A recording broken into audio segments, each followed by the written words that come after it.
The other day I was thinking, why was network TV so obsessed with shows that tortured its contestants? And I'm not talking about things like Wipeout, where people are doing really cool stunts across typically a very weird obstacle course. That's funny. That I get. I'm talking about shows like Fear Factor that were obsessed with basically forcing contestants to go through what can only be described as torture to win like $50,000 to $100,000. And I was like super surprised too when I saw these prize pools. I know it was like the early 2000s that Fear Factor came out, but you had Who Wants to Be a Millionaire? You just had to be a nerd to win on that TV show. On this one, you had things like eating blended rats, shoveling up roadkill and then eating it, which is fucking gross, drinking cow eye fluid, or like milking a goat with your mouth, which I don't know, I might get flagged on YouTube because that might be a fetish for some people, but the show focused on making people, real life people that just needed money. They forced these people to do some of the craziest things to get this money. And I get that people just really like content, but some of the things that this show made people do were absolutely disturbing. I'm not gonna watch some of the more disgusting things on Fear Factor because I think that's bad for watch time. I don't think you guys want to watch somebody eat blended rats. I'm going to focus on some of the things that do lasting psychological damage. They, of course, did things like burying people alive. I mean, Mr. Beast did it to himself, apparently, in a video, but here's that. Oh my gosh! The second they closed the coffin door on me,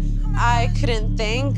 Bring on the dirt! Is that ludicrous? Okay, I forgot that they rebooted Fear Factor in like 2017 with Ludacris as the host because I guess Joe Rogan wasn't available.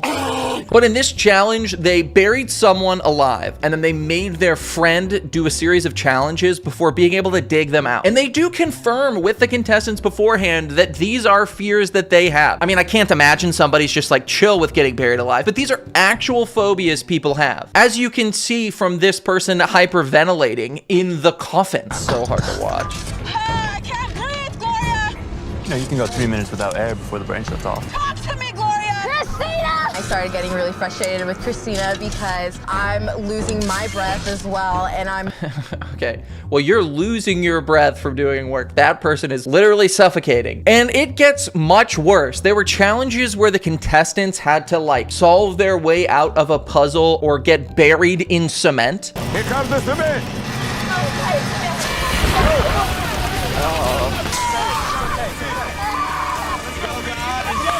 Oh, dude, that feels so fast. Come on, B. Yeah. Similar to her, I can't. That's so hard to watch. I mean, it is so obvious that this person is terrified of this. And I know they have to consent before the show, but I would think in the middle of a challenge, screaming and crying, I can't, over and over. I don't know. Maybe I stopped doing it. And I don't know if that's her brother or her friend or her boyfriend. It's someone she knows. Why are they not like, look, we'll take the L on this. It's not worth the lasting trauma. And I said I wasn't gonna do a gross one, but this one stuck out to me. If you're scared of bugs, trigger warning. In this next challenge, 2 contestants were put in this like, I guess, fish tank looking container. They had to have marshmallows around and on them, and they were surrounded by millions of flies. Oh, they have to eat the marshmallows, okay. In my face and my nose, the smell was unbearable.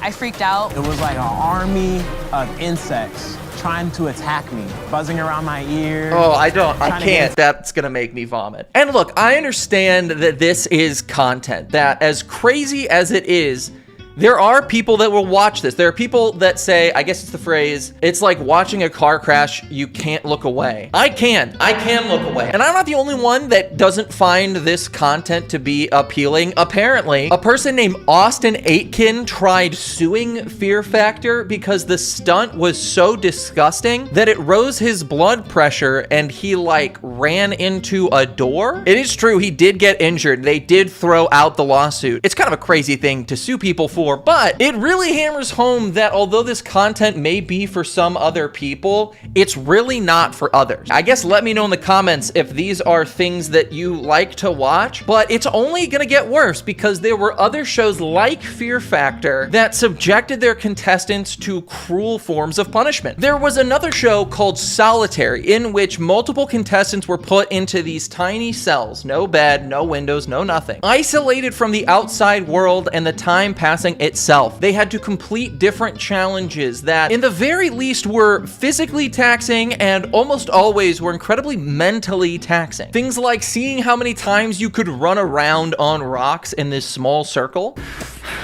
Dude's in his underwear for some reason.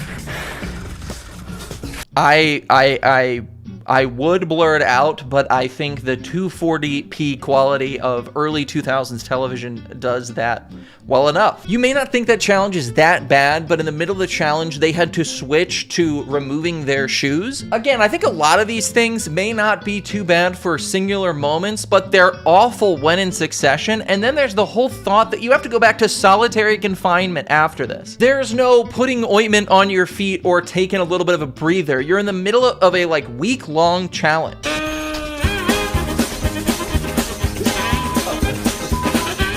I also just don't find that entertaining. There were other challenges that were just made to humiliate people, like spanking themselves all over their body while not very well dressed. To slap yourself.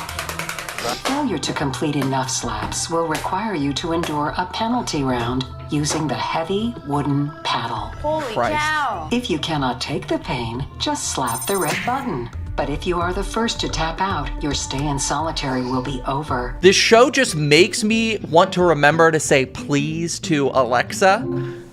No, I'm not talking to you. I'm not talking to you, please. You must complete 10 slaps with the cookie sheet. Ooh. It's just, Time. he hit it so hard, it bent. How are they doing at the end of this challenge? Oh. Just skipped forward to a little CTE there. We went from kinkiness to, I guess, going on a podcast and talking about vaccine theories. That's an Aaron Rodgers joke. I guess the kinky kind of humiliation theme continued because there was another one where it was just contestants, how long can you last with a ball gag in your mouth? And it just gets gross. Having saliva spit all over my face. Oh God, no. My jaw is constantly hurting.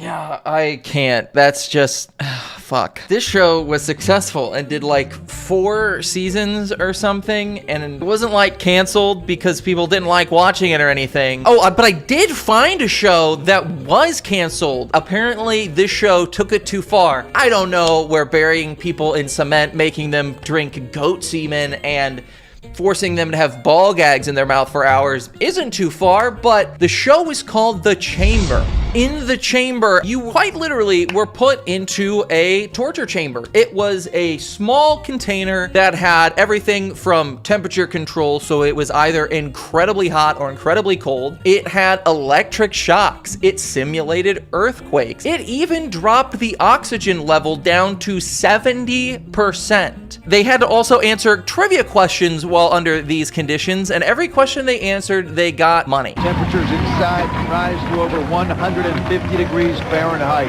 Level 1, temperature baking at 110. Quake scale, that'll get you out of bed at 6.0. And the flame intensity 1 to 10 scale, set at 4. Idaho is America's largest producer of what vegetable? Potatoes. Correct. There's something so incredibly weird about watching a dude strapped to like what can only be described as the kind of chairs you see in like superhero movies that they distrain the superheroes with, surrounded by flames, simulating an earthquake, and they're like, potatoes. I don't fucking know, man. According to the lyrics of the Duke Ellington classic, what train do you take to get to Harlem? L train. Incorrect. It is the A train. I know it's cold in there, but you gotta focus, Scott. I know it's -3 degrees in there and there's a 7.2 earthquake going on, but you really need to remember which train goes to fucking Harlem or whatever. Anyway, this show got canceled after, I think it was 3 episodes, not seasons, episodes. One of the guys made it through the whole thing. He won $20,000, which was apparently the max, but after the show got hypothermia and sued the show, winning an extra $100,000. Now, I know what you're thinking. You knew what you signed up for. I don't know that you can willingly sign up for simulated earthquakes, electrocutions, negative and hot temperatures, as well as the fact that this show had medical staff on site, that if a person was ever getting to a point where it could do lasting damage, they would come in and intervene. They obviously didn't with this person. Hypothermia, incredibly dangerous illness. And there were times that people got to the point of like passing out and they had to stop the show. It makes sense that after 3 episodes, the audience was just like, hell no, we can't watch this. Oh, except for the fact that this show came out a year before Fear Factor came out. The original one with Joe Rogan himself. Anyway, I truly don't know why these shows were successful in the slightest. I understand that there's a certain entertainment to people going through rough challenges. Again, I like Wipeout. It's a cool show. But things that physically do lasting physical and mental damage, or even just literally watching people go through a science experiment in solitary confinement, I don't get the point of them. And it's gotten to the point nowadays where it's not cable shows doing this. People are voluntarily doing it themselves. You have people doing subathons where they are streaming for a long period of time in closets with no windows, no interaction with the outside world other than people in Twitch chat, which, I mean, if you've ever been to a Twitch chat, it's not the greatest company to hold. But you also have the kind of spiritual successor to these shows in TikTok lives where people subject themselves to super loud noises or bursts of air while they're trying to fall asleep for hours on end. And I get that people are like, well, they want to do it and they're volunteering. But there's 2 things to that. One, a lot of these challenges are brought on by the viewers. In the case of the TikTok lives, people donate to have these things happen. And 2,